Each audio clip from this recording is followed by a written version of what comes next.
హే guys, namaste, అస్సలాము అలైకుమ్. Welcome to my YouTube channel Jumeirah షేక్. టుడే వీడియో వచ్చేసి ఘీ ఎలా ప్రిపేర్ చేయాలో చూసేద్దామా. అయితే వీడియోలోకి వెళ్దాం.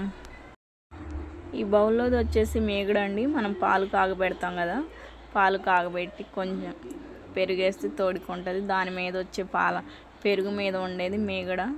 అది తీసి నేను ఒక బాక్స్లో స్టోర్ చేశాను. ఇది వచ్చేసి మాకు 2 వీక్స్కి వచ్చేసి ఇంత అయిందండి పాల మేగడ.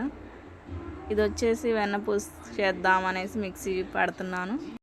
ఫస్ట్ కొంచెం వేసి మిక్సీ పట్టేశాను మెత్తగా. కొన్ని ఫ్రిడ్జ్లో వాటర్ వేయాలి, కూల్ వాటర్ వేసి మిక్సీ పట్టేస్తే బాగా గట్టిగా వస్తుందండి మేగడ వచ్చేసి వెన్నపూస.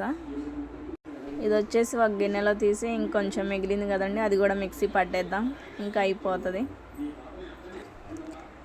ఇవన్నీ వచ్చేసి ఒక గిన్నెలో తీసుకొని ఒక 2-3 టైమ్స్ బాగా క్లీన్ చేయాలి. అది పెరుగు స్మెల్ రాకుండా ఉంటుంది బాగా క్లీన్ చేసేస్తే.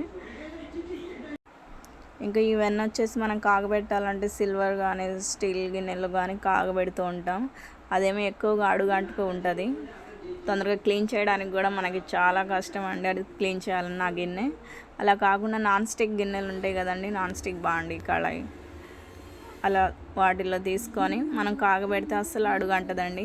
మనం క్లీన్ చేయడానికి కూడా ఈజీగా ఉంటుంది. ఇంకా కొంతమంది అయితే వెన్న కాగబెట్టేటప్పుడు కొంచెం ఒక తమలపాకు వేస్తారు, అలానే కొంచెం కర్రీ లీవ్స్ వేస్తారు, అలానే కొన్ని మెంతులు వేస్తారు. ఎవరి ఇష్టం అండి, వాళ్ళకి ఫ్లేవర్ని బట్టి వాళ్ళు వేస్తారు. అదే నేనైతే ఏమీ వేయట్లేదు, మామూలుగానే బాగుంటుంది ఘీ స్మెల్ వచ్చేసి కాగుతున్నా కానీ. ఎవరన్నా కరివేపాకు స్మెల్ కానీ తమలపాకు స్మెల్ కానీ అలా బాగుంటుంది అనిపిస్తే మీరు కాగబెట్టేటప్పుడు కొంచెం ఒక తమలపాకు కానీ కాకపోతే కరివేపాకు కానీ వేసుకోవచ్చు.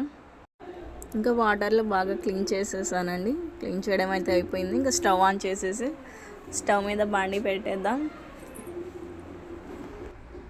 స్టవ్ అయితే ఆన్ చేశాను, హీట్ ఎక్కింది. చూడండి కాగుతుంది, వెన్న కరుగుతుంది, ఎలా కరుగుతుందో మీరే చూడండి. నాన్ స్టిక్లో అయితే అసలు అడుగంటది. కాగిన తర్వాత గిన్నె చూడండి. కోర్స్ ఇదైతే చాలామంది తెలిసి ఉండొచ్చు, తెలియని వాళ్ళు ఏమైనా ఉంటే ఫాలో అవ్వండి.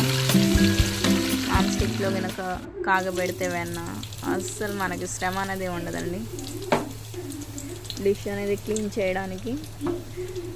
ఆల్మోస్ట్ కాగింది, ఇంకొంచెం కాగితే స్టవ్ ఆఫ్ చేసుకుందాం.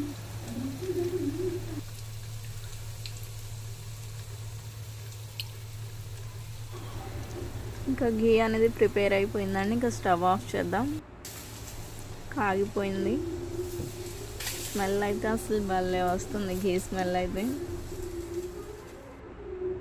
ఇంకా స్టెయినర్లో ఘీ అనేది వడగడుతున్నాను. అది తీసేసి దాంట్లో నేను రైస్ అండ్ అలానే ఏమైనా చట్నీ వేసుకొని కలిపేసి తినేసేయచ్చు. ఇంకా ఒక క్యాన్లో తీసానండి నేను. నెయ్యి వచ్చేసి ఒక 3 గిద్దలు ఉండొచ్చు ఘీ అనేది. ఇది బాక్స్కి మూత పెట్టేసి పక్కన పెట్టేస్తున్నాను. ఇంకా చూడండి ఎలా ఉందో, ఘీ వచ్చేసి నూకలుగా బాగుంది, కలర్ఫుల్గా. ఇంకా నెయ్యి కాగబెట్టాను కదండి, అదే బాండిలో నేను కొంచెం వేడి అన్నం చట్నీ వేసి కలిపి తింటున్నాను. అలానే ఇంట్లో చికెన్ ఫ్రై ఉంది, అది కూడా వేసి తింటున్నాను. వీడియో ఏ ప్లేసెస్ వాళ్ళు వాచ్ చేస్తున్నారో కామెంట్ చేయండి. నా వీడియో నచ్చితే లైక్ చేయండి. ఫస్ట్ టైం నా ఛానల్ని ఎవరైనా వాచ్ చేస్తుంటే సబ్స్క్రైబ్ చేయండి. సబ్స్క్రైబ్ చేయని వాళ్ళు ఉంటే thanks for watching. Subscribe my channel Jumeirah Sheikh. Bye.